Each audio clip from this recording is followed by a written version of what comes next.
Amados hermanos, después de haber adorado a nuestro Dios, entonar estos signos maravillosos, ahora vamos a mirar la palabra. Vamos a estar ubicados en el capítulo 16 del libro de los Hechos, donde hemos quedado hace 8 días. Este es el mensaje número 30 de esta serie de temas sobre el libro de los Hechos, o llamado Hechos de los Apóstoles. Recuerden que pasamos por el concilio en Jerusalén. Después del primer viaje misionero hay un concilio en Jerusalén, y veíamos cómo después de ese concilio se inicia el segundo viaje misionero del apóstol Pablo con sus acompañantes, y realmente va del capítulo 15-36 va hasta el capítulo 18. Así que hace 8 días podíamos ver ese inicio del segundo viaje misionero. Hoy vamos a mirar, a continuar con ese viaje misionero, y vamos a ver cómo la predicación del evangelio llega a Filipos, o llega a todo ese sector llamado Macedonia.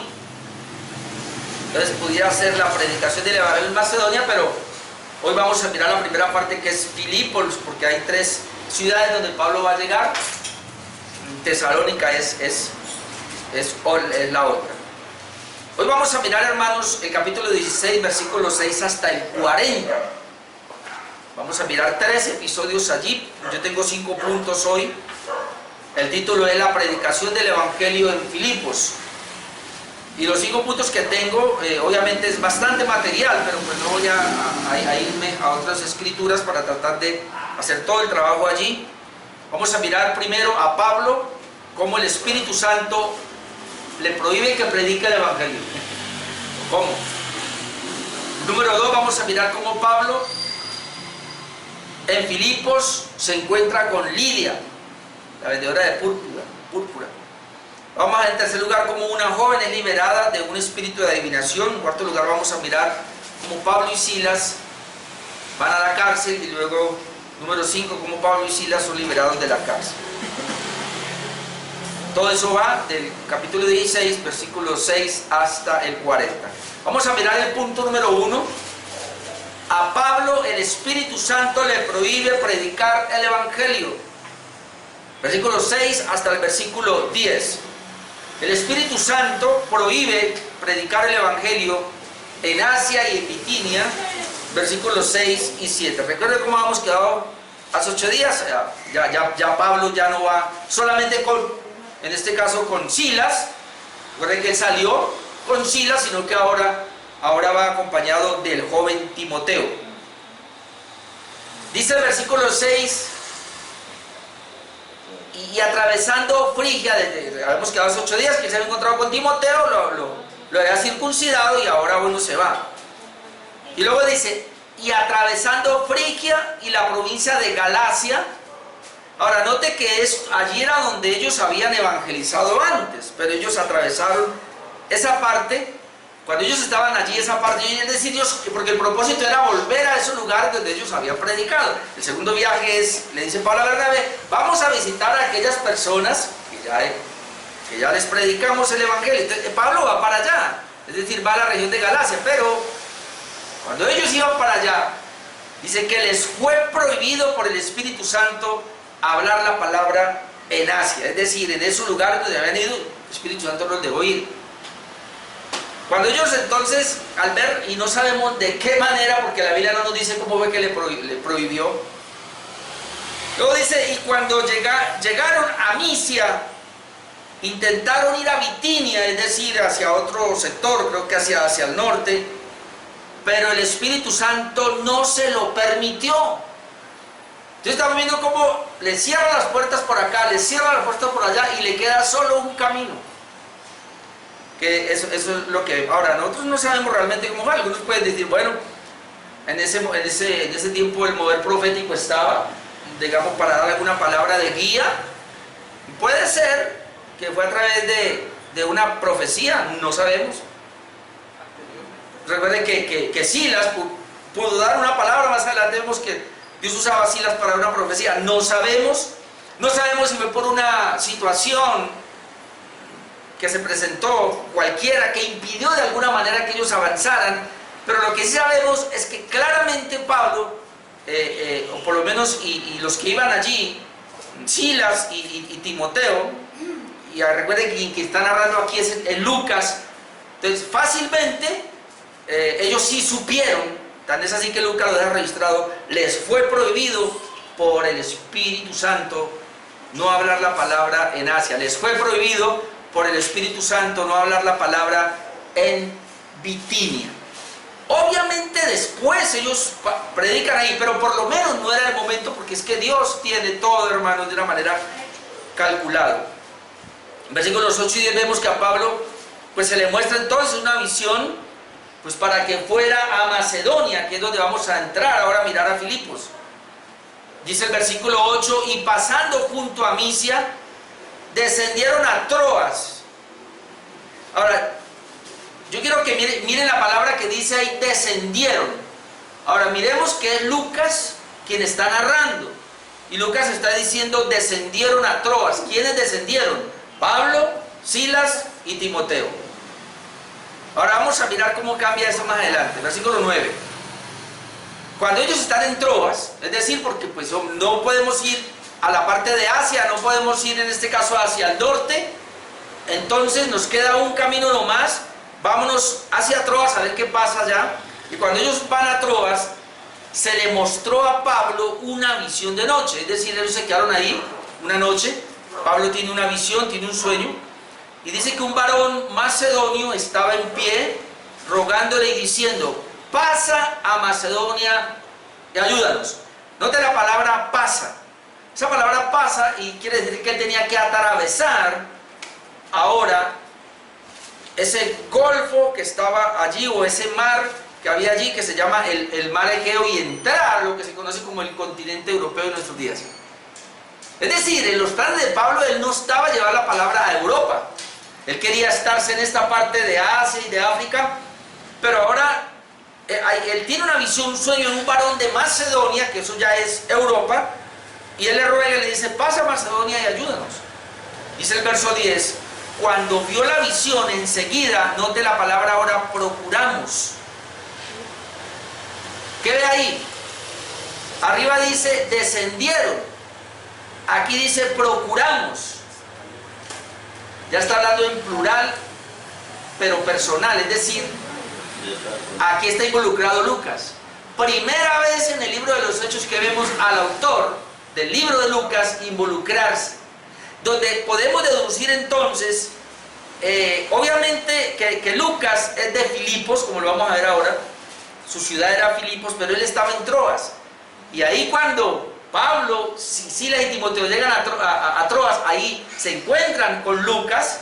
Entonces ahí en adelante vamos a ver a Lucas apareciendo y desapareciendo de la narración, de la narrativa. Es decir, a veces lo va a acompañar, a veces no lo va a acompañar. Entonces ahí dice, bueno, porque mire, descendieron a Troas, pero luego dice, cuando vio la visión, enseguida procuramos partir para Macedonia, dando por cierto que Dios nos llamaba.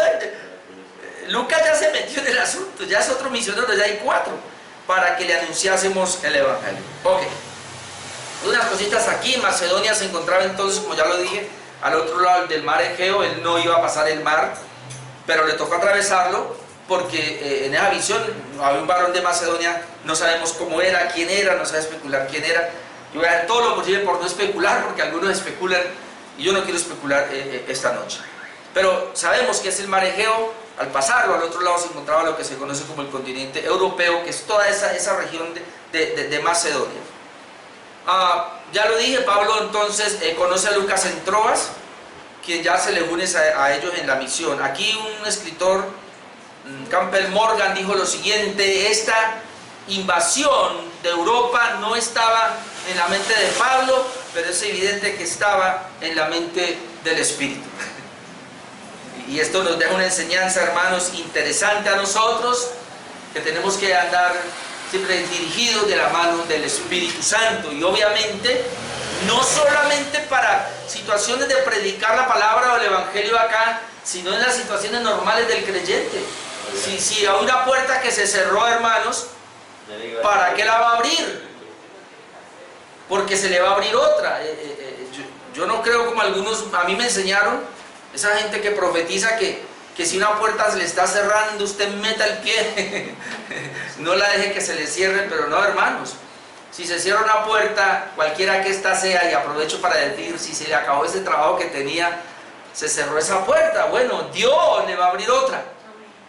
Eso es, en todos los sentidos es así. Así que Dios le impide que vaya a Asia, le impide que vaya a Bitinia, más hacia el norte, pero ahora entonces le queda, bueno, vámonos por acá. Y cuando va por ahí, tiene esa visión y ya nos están llamando y hay que correr. Entonces, es el Espíritu el que dirige nuestras vidas. A.T. Pearson dijo lo siguiente: la doble guía del apóstol y sus compañeros, y él escribe lo siguiente.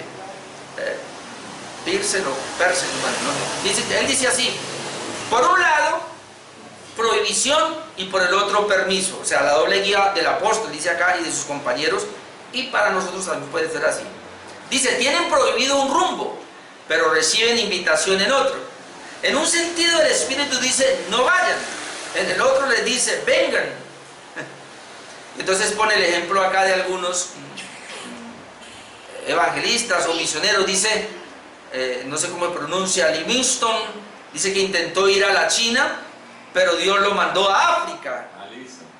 ¿A Lisson? Livingstone. Bueno, Lisson. Carey planteaba ir a la Polinesia, pero Dios lo guió a la India.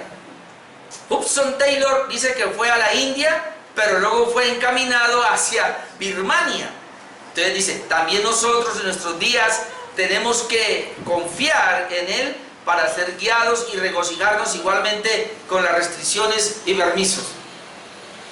Es decir, hermanos, nosotros al depender de la guía de Dios, vamos a tener restricciones, vamos a tener prohibiciones, pero también vamos a tener permisos que Dios nos concede.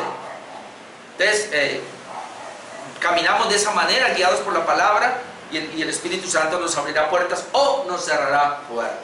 Si una puerta se cerró, hermano, no insista. Ore al Señor, pero si ya no avanza, ya es mejor cerrar ahí. Número 2. Ahora, Pablo y Filipos ya llegan a Filipos, pero ahora se encuentra con una mujer llamada Lidia, versículos 11 al 15.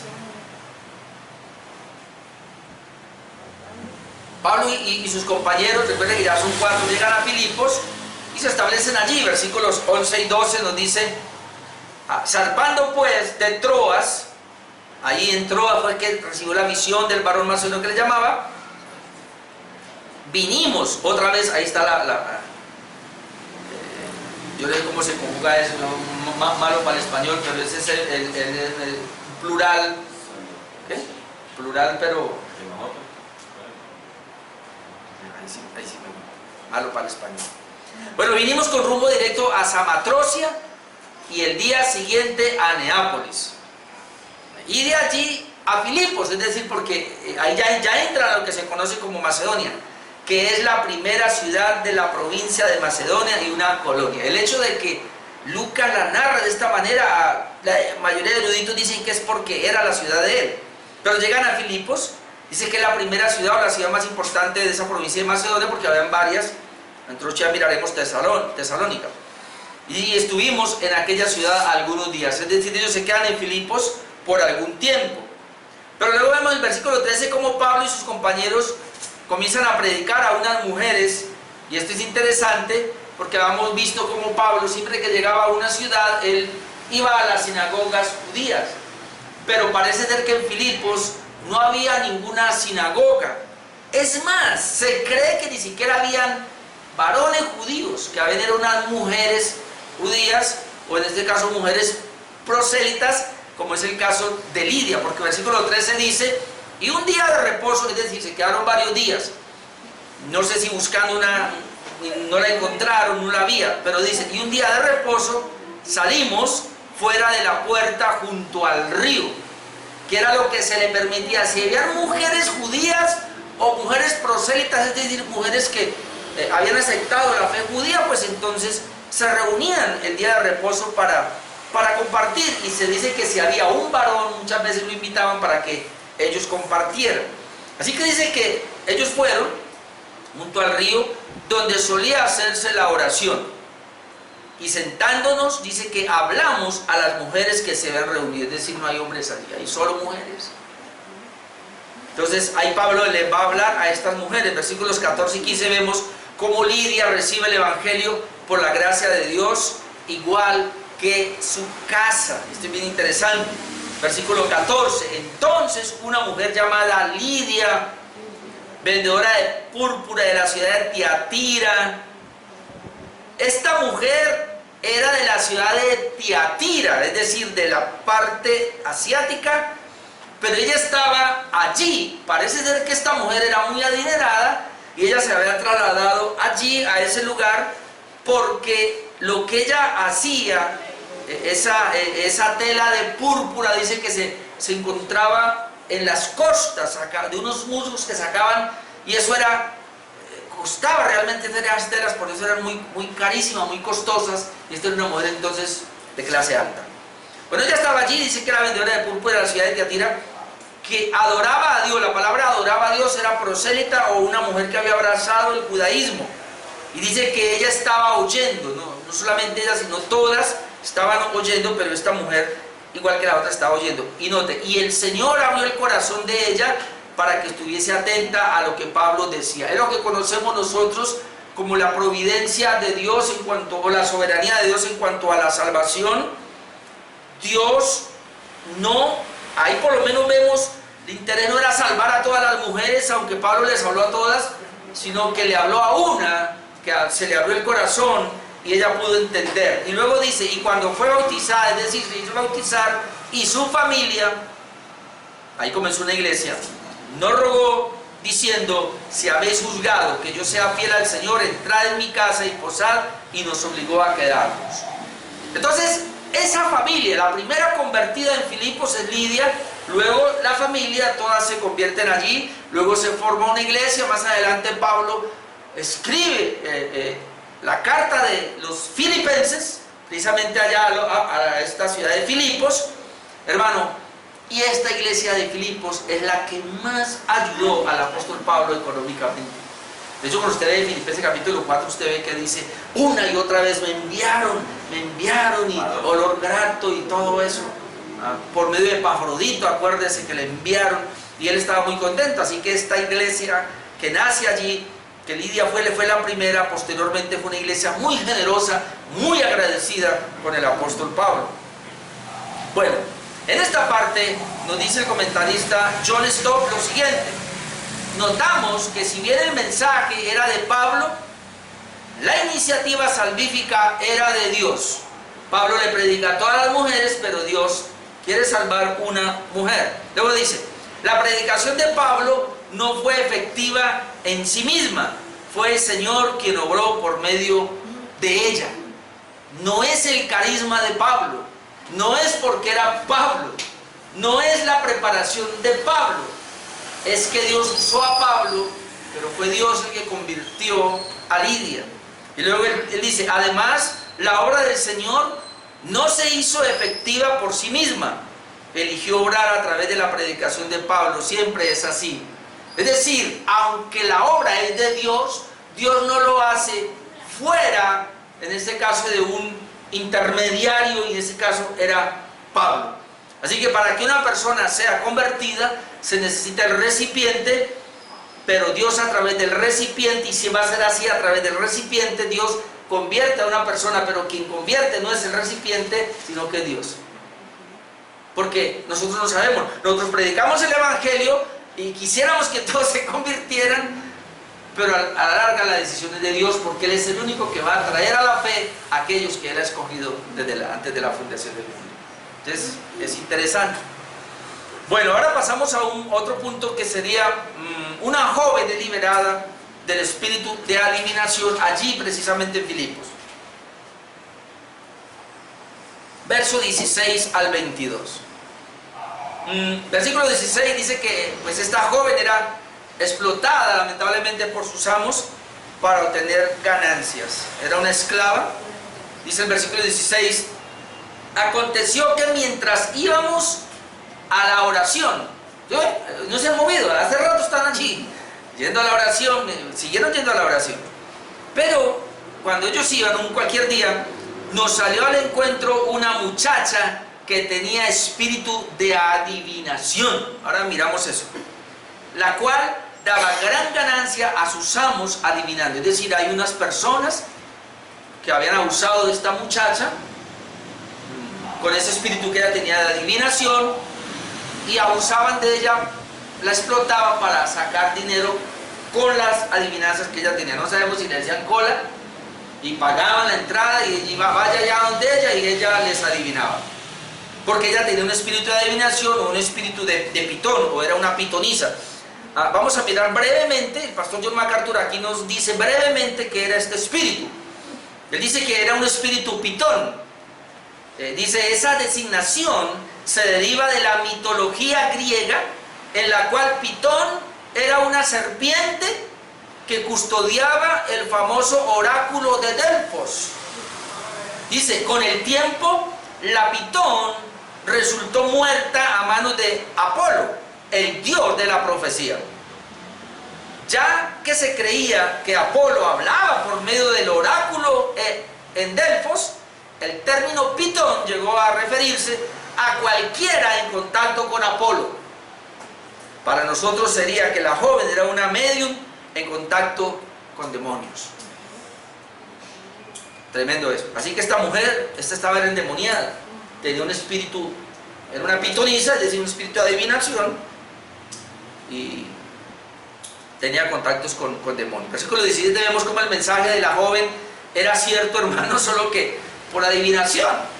Dice el versículo 17, esta, siguiendo a Pablo y a nosotros, daba voces. Este era el mensaje que ella decía. Daba voces diciendo, estos hombres son siervos del Dios Altísimo, quienes anuncian el camino de salvación. Ahora, ¿ella conocía a Pablo? No. ¿Ella conocía el Evangelio? No. Entonces, ¿por qué estaba diciendo precisamente lo que Pablo era y lo que el mensaje que llevaba? Por el espíritu de adivinación.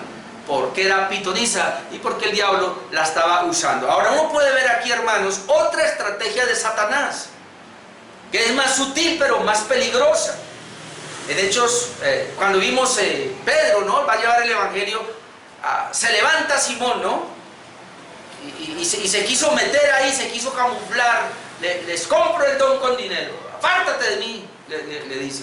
Pensaba que el don de Dios se tiene con dinero. Lo trató como hijo del diablo. Pablo le pasó lo mismo. ¿Se acuerda cuando se encuentra con Bar Jesús, que quería apartar la fe del procónsul, y Pablo le dice, quedarás ciego, no tienes parte, ciego? Y ahora vemos que se presenta por medio de un espíritu maligno para favorecer y para que todo el mundo sepa, sí, ellos son predicadores de la verdad, ellos predican el Evangelio del Señor. Dice, estos son hombres, son siervos del Altísimo, esa es la verdad, quienes os anuncian el camino de salvación. Ahora vamos a mirar cuál era el problema. Robert Simmons dice aquí lo siguiente, este escritor, dice, en realidad lo que decía era verdad, pero Pablo entendió que provenía de Satanás. Y la estrategia del diablo era desacreditar el mensaje del apóstol, asimilándolo a la adivinación. Imagínense, ¿qué tal? Y dice, hoy muchas sectas falsas afirman ser bíblicas y cristianas, cuando en verdad niegan cosas fundamentales de la doctrina bíblica. Ahora, ¿qué hubiera pasado si Pablo, sí, está cierto, él detecta y él se dio cuenta que era un demonio el que estaba hablando, y un demonio no se le puede permitir, a un espíritu maligno no se le puede permitir que hable de parte de Dios? Porque nosotros, la Biblia registra, nada de pitonisas, nada de ir a adivinos. El Señor condena precisamente el ocultismo, la adivinación. Y por eso no se puede aceptar. Y yo se voy a decir algo muy fuerte ahora, porque a mí me parece que en muchas iglesias ese espíritu de pitón está. Y está por medio de aquellos que se hacen llamar profetas o profetizas. Y entonces la gente está ahí porque Dios me dice, Dios me mostró, y sí es cierto. Le muestra la vida, le dice a esa persona persona las cosas que vivió, o quizás le habla de algo que le va a pasar la próxima semana y le ocurre. Pero es un espíritu de adivinación. Es un espíritu pitón que se ha metido dentro de las iglesias. Por eso tú y yo necesitamos entender que Dios nos ha hablado por medio del Hijo, a través de la palabra de Dios, y por eso nosotros no podemos permitir esas profecías, que su gran mayoría, si no son del corazón del hombre, son del enemigo. Por eso hay que tener cuidado. El versículo 18 vemos que Pablo no la liberó de inmediato, sino después de muchos días. Eso a mí me hizo pensar a mí, porque ella está diciendo: mira, estos son siervos del Dios Altísimo que os predican el Evangelio de la verdad. Versículo 18, y esto lo hacía por muchos días. No sabemos cuántos son muchos, pero son muchos. Es decir, Pablo pasaba, ellos pasaban y decía lo mismo, pasaba y decía lo mismo, pasaba y decía lo mismo. Es decir, Pablo no tuvo interés, no le puso mucho yo al principio. Luego dice, más desagradando a Pablo. Esa palabra es fuerte, porque lo que está diciendo es que llegó un momento donde Pablo se salió de casillas. Ya no aguantó más. Más desagradando a Pablo, dice que este se volvió y dijo al espíritu: te mando en el nombre de Jesucristo que salga de ella, y salió en aquella misma hora. Hermanos, yo no puedo pasar de ahí. Hay algunos comentaristas, bueno, la gran mayoría, dicen que ella se convirtió, que ella fue convertida, y que la primera mujer fue Lidia, que la segunda fue esa. Lidia era muy rica, esta era muy pobre, y luego el carcelero Filipo. Bueno, yo no veo conversión. Yo veo que dice que es más, a Pablo le desagradó. Yo no veo por ningún momento que Pablo le haya presentado el Evangelio. Yo lo único que veo es un espíritu de adivinación que a Pablo le desagrada, y luego él le dice al espíritu: te mando en el nombre de Jesús que salga.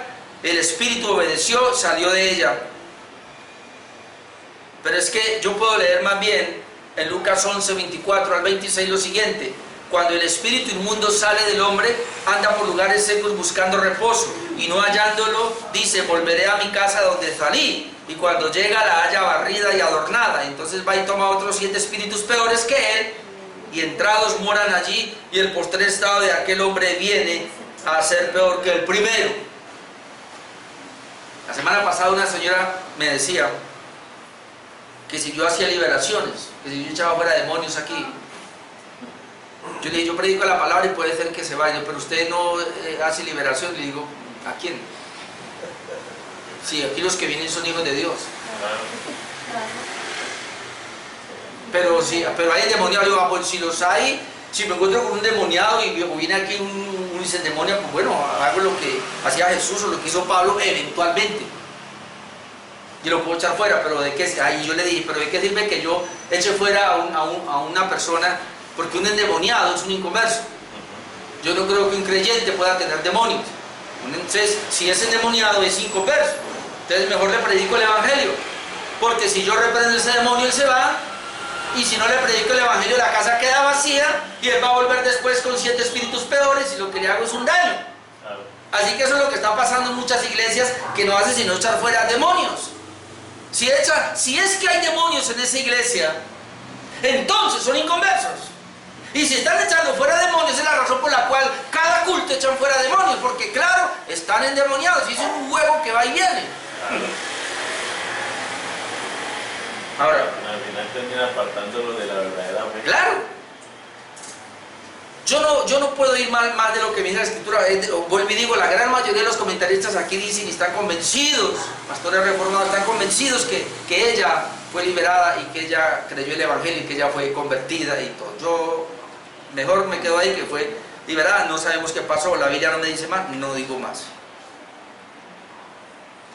Versículo 19 al 22, vemos que la liberación, en vez de traer gozo, trajo persecución contra ellos, contra ellos precisamente.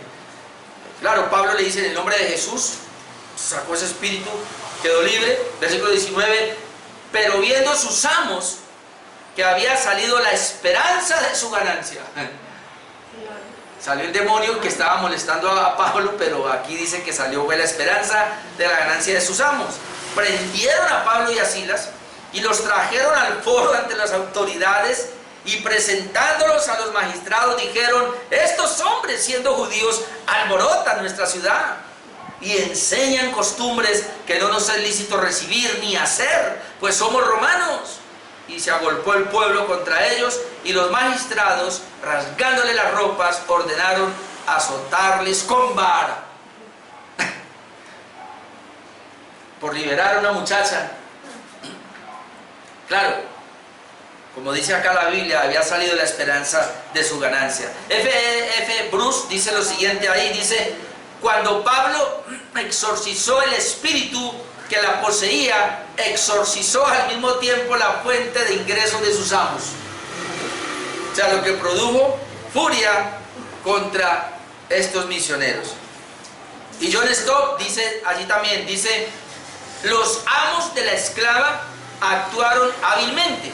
No solo ocultaron la verdadera razón por la que estaban airados, que era que se les había ido la ganancia, que era de orden económico, sino que a la verdad presentaron su acusación legal contra los misioneros, en términos que apelaban al antisemitismo latente del pueblo. O sea, estos hombres son judíos. Había un problema ahí con eso. Y a su orgullo racial, es decir, nosotros somos romanos, ellos son judíos, y esos judíos han venido aquí a alborotar nuestra ciudad. Y de ese modo entonces se encendieron las llamas de la intolerancia. Ahora, es probable, hermanos, que ese sea el primer azote del cual el apóstol Pablo habla. El versículo 22 dice 3 veces, en el versículo 22, voy a volver a leer, dice que ellos fueron azotados y se agolpó el pueblo contra ellos, y los magistrados, rasgándole las ropas, ordenaron azotarles con varas. Ahora vamos a mirar ahora sí 2 Corintios 11:25, donde Pablo hace mención a que fue azotado 3 veces, y quizás esa es la primera, porque él dice acá: 3 veces he sido azotado con varas, una vez apedreado, 3 veces he padecido naufragio. Bueno, entonces, en esas 3 veces que Pablo fue azotado, ahí en Filipo fue la primera vez donde fue azotado. Punto número 4, vamos a mirar ahora a Pablo y a Silas en la cárcel. Versículo 23 al 24 leemos: como consecuencia, Pablo y Silas fueron pues llevados presos, pero como los peores, porque mire lo que dice, verso 23: después de haberles azotado mucho, no fue poco, después de haberles azotado mucho, los echaron en la cárcel, mandando al carcelero que los guardase con seguridad, el cual, es decir, este carcelero recibió este mandato, los metió en el calabozo de más adentro y les aseguró los pies en el cepo. Es decir, donde se llevaban a los presos especiales o a los presos más maldadosos. Yo busqué un poquito lo del cepo, que ya les había explicado la vez pasada, cuando pasábamos por un pasaje similar, que le pasó, creo que fue a Pedro.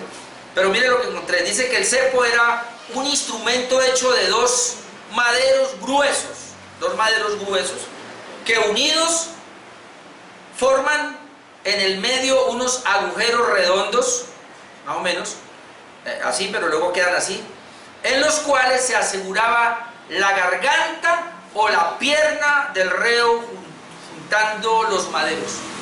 Este era el cepo.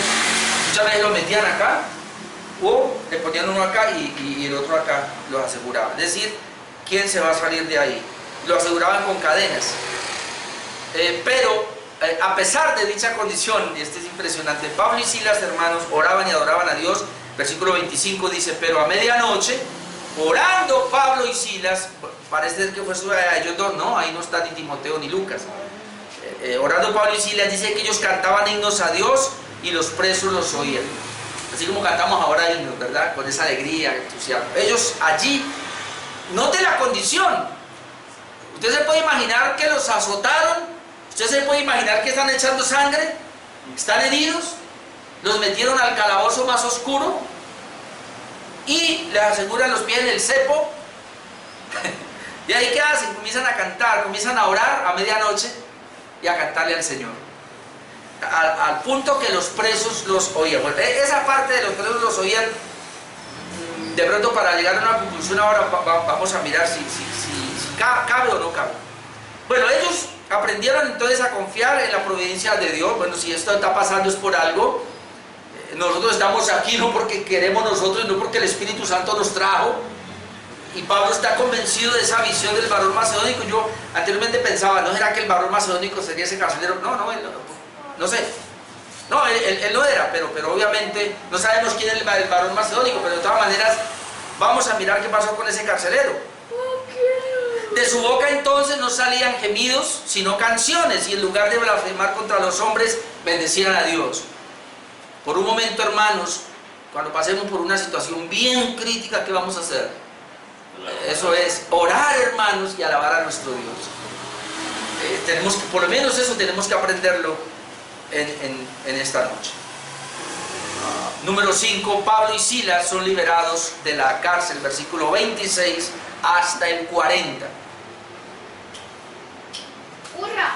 Versículo 26, se produce un terremoto que abre las puertas y suelta las cadenas de los presos. Versículo 26. Recuerden que ellos están cantando, alabando al Señor, orando, cantando, y los presos los oyen. Bueno, no voy a decir que fue por eso, porque algunos creen que fue por eso. Hay algunas iglesias de pastores que enseñan: ore, cante al Señor de tal manera que produzca un terremoto. Dice el 26, entonces sobrevino de repente, otro de repente aquí. Hay pastores que predican, esperen de repente, ¿no? De repente vino el Espíritu Santo. Entonces aquí otro de repente. Sobrevino de repente un gran terremoto. Ahora, ¿vendría por la oración y por los cánticos de ellos o porque Dios lo había planeado de esa manera liberarlos? Bueno, vino un gran terremoto de tal manera que los cimientos de la cárcel se sacudían y al instante se abrieron las puertas, todas las puertas de la cárcel se abrieron y las cadenas de todos se soltaron, las cadenas de los presos se soltaron, de Pablo y Silas, todo quedó. Puertas, como decía, ahí está la libertad. Las puertas abiertas, las cadenas, no solamente sino de todos los presos. Entonces, Hechos, ya habíamos visto por lo menos 2 episodios de esta misma índole. Rapidito vamos a ir. Hechos 5, 17 al 20, leo lo siguiente. Entonces levantándose, aquí es con Pedro, ¿no? Entonces levantándose el sumo sacerdote y todos los que estaban con él, esto es la secta de los saduceos, se llenaron de celos y echaron mano a los apóstoles y los pusieron en la cárcel pública. Mas un ángel del Señor, abriendo de noche las puertas de la cárcel y sacándolos, dijo: id puestos en pie en el templo, anunciad al pueblo todas las palabras de esta vida. Vemos un milagro allí por ángeles. Ellos habían sido puestos en la cárcel, pero los liberó. Ahora, también con Pedro pasó lo mismo. Hechos 12, del 6 al 11, déjeme yo lo leo. Hechos 12, dice: y cuando Herodes le iba a sacar, recuerde que él había asesinado a Jacob, y la idea era asesinar también a Pedro el día siguiente. Pero dice: y cuando Herodes le iba a sacar, aquella misma noche estaba Pedro durmiendo entre 2 soldados, sujeto con 2 cadenas, algo similar. Y los guardas delante de la puerta custodiaban la cárcel. Habíamos visto que eran 6 guardas que tenían, 2 ahí, 2 en la puerta y 2 en la allá. Dice: y aquí se presentó un ángel del Señor, y una luz resplandeció en la cárcel, y tocando a Pedro en el costado le despertó diciendo: levántate pronto. Y las cadenas se le cayeron de las manos, similar a Pablo y Silas aquí. Le dijo el ángel: cíñete y átate las sandalias, y lo hizo así. Y le dijo: envuélvete en tu manto y sígueme. Y saliendo le seguía, pero no sabía que era verdad lo que hacía el ángel, sino que pensaba que veía una visión. Ahí Pedro todavía estaba como todo medio dormido. Verso 10: y habiendo pasado la primera y la segunda guardia, llegaron a la puerta de hierro que daba a la ciudad, la cual se les abrió por sí misma, y salidos pasaron una calle, y luego el ángel se apartó de él. Entonces Pedro, volviendo en sí, dijo: ahora entiendo verdaderamente que el Señor ha enviado su ángel y me ha librado de la mano de Herodes y de todo lo que el pueblo de los judíos esperaba. Entonces, hermanos, normal, lo que le pasó a Pablo y a Silas, ya le había pasado a los apóstoles, ya le había pasado a Pedro, así que era normal y que el Señor de una manera milagrosa los liberara. Ahora, en el versículo 27 vemos que cuando lo supo el carcelero, se iba a suicidar. Y aquí vamos a entrar ya en un detalle interesante. Verso 27. Despertando el carcelero, es decir, volvamos a la escena. Ahí está el terremoto. Sacude la cárcel. Las puertas se abren, las cadenas se sueltan. Si dice que despertando el carcelero, ahí hay un problema. Porque estaba dormido. Y ellos no se podían dormir. Ahora vamos a mirar otra cosa. Despertando el carcelero y viendo abiertas las puertas de la cárcel, sacó la espada y se iba a matar pensando que los presos habían huido. El carcelero de Filipos se iba a suicidar. Ahora, ¿cuál era la razón de su suicidio? Yo encontré en un documento lo siguiente. Dice que la evidencia histórica indica que se requería que los carceleros romanos asumieran responsabilidad personal por los prisioneros que se les encomendaba. La negligencia en este punto significaba la muerte inevitable, tal vez por medio de la tortura lenta y dolorosa, y muchas veces en su familia. A eso era que el carcelero de Filipos temía y por eso se iba a suicidar. Se despierta, ya cometió el primer error, la primera falta porque se durmió. Ve las puertas abiertas, se volaron. El temor del carcelero era que le fueran a matar a su familia y que a él lo torturaran y de todas maneras lo iban a matar. Pues yo no voy a pasar por una tortura. La tortura más grande es de pronto ver la muerte de su esposa, sus hijos, luego la tortura de él. Entonces lo más fácil es, antes de que vengan por mí, yo me mato. No sé, con una espada, no había pistola en esa época. Ahora, en el versículo que hemos leído ahora de Pedro, en Hechos 12, voy a leer el 19, donde dice: mas Herodes, habiéndole buscado sin hallarle, es decir, a Pedro, recuerda que ha salido milagrosamente, dice que después de interrogar a los guardas, ordenó llevarlos a la muerte. Así que esto era verdad. De hecho, en la resurrección de Jesús, de lo busca después en Mateo para 28, como no apareció el cuerpo de Jesús, le pagaron a los soldados para que dijeran que lo habían robado, que el grupo lo había robado, y le dijeron: y tranquilo, que si alguna cosa nosotros le ponemos por ustedes. Así que eso lo arreglaron con dinero allí y todo. Tengan en cuenta eso por una cosa que vamos a llegar, que tal vez no esté de acuerdo conmigo, pero bueno. Versículo 28 y 30 vamos a ver que Pablo evita este suicidio y le da una promesa. Yo me estoy yendo por la otra parte, bueno, vamos a ver. Dice el versículo 28, mas Pablo, es decir, él se va a suicidar, pongamos así más, con la espada. Mas Pablo a gran voz, clamó a gran voz diciendo: no te hagas ningún mal. Todos estamos aquí, es decir, todos los presos, ninguno se ha ido. Él entonces, pidiendo luz, se precipitó. Ahora pensemos en él está turbado, hermanos. Que una persona se vaya a quitar la vida, ¿cómo está? Está turbada. Sus pensamientos están volados, él está asustado. Y entonces dice que él, pidiendo la luz, se precipitó adentro y temblando se postró a los pies de Pablo y de Silas, y sacándolo les dijo: señores, ¿qué debo hacer para ser salvo? Ellos dijeron: cree en el Señor Jesucristo y serás salvo tú y tu casa. Aquí entramos en un conflicto. ¿Está hablando de salvación o está hablando de salvación de la muerte? Porque por lo general ese pasaje se ha usado para eso, y sé que la gran mayoría se van hacia allá. Yo estoy pensando en ese carcelero, él está asustado, él está en una especie de pánico porque se iba a suicidar.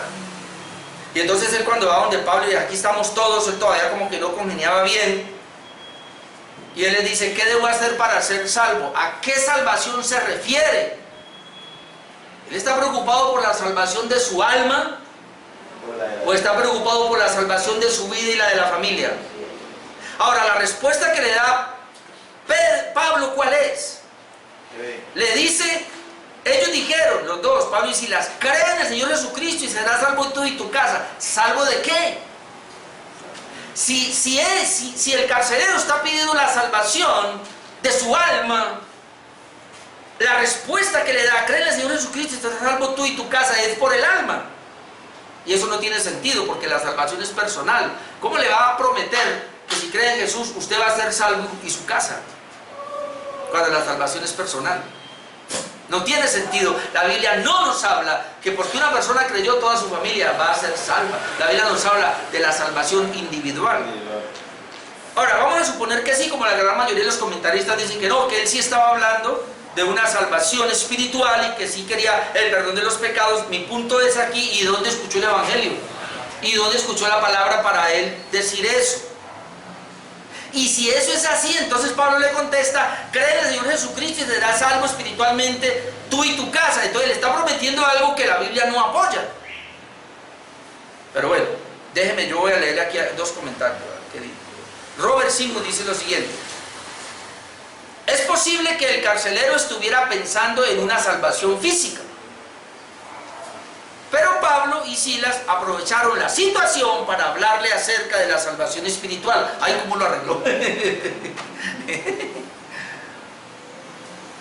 Bueno, y lo segundo que dice aquí es esto: es importante entender que Hechos 16:31, cree en el Señor Jesucristo y serás salvo tú y tu casa, no quiere decir que si el carcelero cree, su familia será salva automáticamente. El significado verdadero de este versículo es: serás salvo tú si crees. También tu familia será salva si ellos creen. Sí, porque dice que ellos creen. Pero esta es una interpretación que se da, pero Pablo no está hablando en esos términos.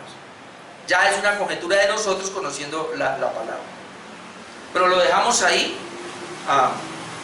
digamos como Simos, porque yo creo así, que él en ese momentico no tenía, y como yo sé que él no tenía, y que no estaba hablando de esa salvación espiritual, por lo que sigue, versículo 32, 34, vamos a ver que no solamente el carcelero recibe la salvación, sino también toda su casa, salvación espiritual, pero vamos a ver por qué. Versículo 32, y hablaron la palabra del Señor a él y a todos los que estaban en casa. Ahí, por primera vez es que yo veo que les hablaron la palabra, les hablaron el Evangelio. ¿Cuándo les hablaron el Evangelio? Después. Entonces, si apenas les hablaron la palabra después, juntamente con toda la familia, entonces este no tiene fe. ¿Y de dónde sacó el argumento para decir que haré para ser salvo? 32, y le hablaron la palabra del Señor a él y a todos los que estaban en su casa, y él, tomándolos en aquella misma hora de la noche, les lavó las heridas. Ahora noten lo que dice: y enseguida se bautizó él con todos los suyos. Aquí deducimos porque él creyó y todos los suyos. Alguien va a decir: ¿se da cuenta que se cumplió la promesa? Y llevándolos a su casa les puso la mesa y se regocijó con toda su casa de haber creído a Dios. ¿Cuándo creyó a Dios? Cuando Pablo les predicó el Evangelio. ¿Cuándo fueron salvos? Cuando Pablo les predicó el Evangelio. Entonces, la promesa, ¿será que hablaba de esto? La verdad, no lo sabemos, a ciencia cierta. Sabemos que fue salvo el carcelero de Filipos y que fue salva la familia, pero bíblicamente no podemos usar esa promesa para decir que si alguien cree en Cristo va a ser salva toda la familia. Y personalmente, puedo estar equivocado, creo que el carcelero estaba apelando, era por la salvación. El pastor MacArthur dice que no, porque los presos igual no se fueron, así que no haya culpa, pero yo estoy pensando es en la situación donde él se metió en esa situación. ¿Cómo es que decimos? Él estaba fuera de sí, él estaba perturbado, y entonces no creo que le haya quedado tiempo para hablar de la salvación de su alma. Pero bueno, dejémoslo ahí. Lo importante es que fue salvo y que Dios aprovechó eso para traerle salvación a él y a su casa. Versículo 35 al 40, Pablo ahora no permite que su liberación sea por la puerta de atrás. Ya después de que pasó eso, versículo 35 al 40 leemos así: cuando fue de día. Ahora, recuerden que ellos no han salido de ahí. Cuando fue de día, los magistrados, ¿qué hicieron los magistrados el día anterior? Los habían golpeado, los habían azotado, y tal vez ellos habían dicho: bueno, con esto se van a calmar y se van a ir de aquí, ya no van a molestar más, la idea no es tenerlos más tiempo. Era bueno, listo. Entonces dice: cuando fue de día, los magistrados enviaron alguaciles a decir: suelta a aquellos hombres. Y el carcelero hizo saber estas palabras a Pablo. Los magistrados han mandado decir que sos suerte, así que ahora salid y marchaos en paz, le dice el carcelero. Pero Pablo les dijo, después de azotarnos públicamente sin sentencia judicial, siendo ciudadanos romanos, dos cosas, sin sentencia judicial y siendo ciudadanos romanos, nos echan en la cárcel y ahora nos echan encubiertamente. No, por cierto, si no vengan ellos mismos a sacarnos. Pablo era tremendo.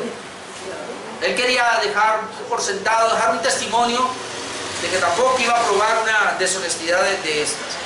Y dice, y los alguaciles hicieron saber estas palabras a los magistrados, los cuales tuvieron miedo al oír que eran romanos. Y viniendo, les rogaron, y sacándolos, les pidieron que salieran de la ciudad.